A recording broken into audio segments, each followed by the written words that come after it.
সংবাদ জনতার আজকের শীর্ষ সংবাদে রয়েছে, অবশেষে কলকাতার ইকো পার্কে জনগণের হাতে গণপিটুনিতে মৃত্যু হলো সাবেক স্বরাষ্ট্রমন্ত্রী আসাদুজ্জামান খান কামালের। বিস্তারিত জানতে ভিডিওর শেষ পর্যন্ত থাকুন এবং আমাদের চ্যানেলটিকে সাবস্ক্রাইব করে রাখুন। শুনছিলেন সংবাদ শিরোনাম, এখন বিস্তারিত। অবশেষে দেখা মিলেছে বহুল সমালোচিত সাবেক স্বরাষ্ট্রমন্ত্রী আসাদুজ্জামান খান কামালের। বাংলাদেশের একটি বেসরকারি টেলিভিশনের ক্যামেরায় দেখা মিলেছে তাদের।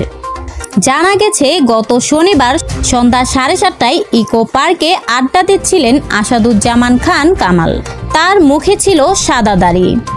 এই সময় তার সাথে আরও কয়েকজন ছিলেন। তবে সেখানে কিছু বাংলাদেশি জড়ো হওয়ায় তাদের এই আড্ডা বেশিক্ষণ স্থায়ী হয়নি। দ্রুত সরে যান তারা। সে সময় পার্কে থাকা কয়েকজন বাংলাদেশি নাগরিক সংবাদ মাধ্যমটিকে বিষয়টি নিশ্চিত করেছেন। এদিকে আসাদুজ্জামান খান কামালকে ধরতে দেশে 4 দফা অভিযান চালালেও ব্যর্থ হয় আইন শৃঙ্খলা রক্ষা বাহিনী। কিন্তু তাকে ধরতে না পারলেও এরই মধ্যে তার ছেলেকে গ্রেফতার করেছে পুলিশ। উল্লেখ্য, গত 5 আগস্ট ছাত্র জনতার আন্দোলনের ফলে দেশ ছেড়ে ভারতে চলে যান শেখ হাসিনা। তৎকালীন এই প্রধানমন্ত্রী পতনের পর তার সরকারের প্রভাবশালী মন্ত্রী ও এমপিদের একের পর এক দুর্নীতি সামনে আসছে। সেই সঙ্গে চলছে মামলা ও গ্রেফতার। এরই মধ্যে অনেকে গোপনে সীমান্ত পাড়ি দিয়ে দেশ ছেড়েছেন।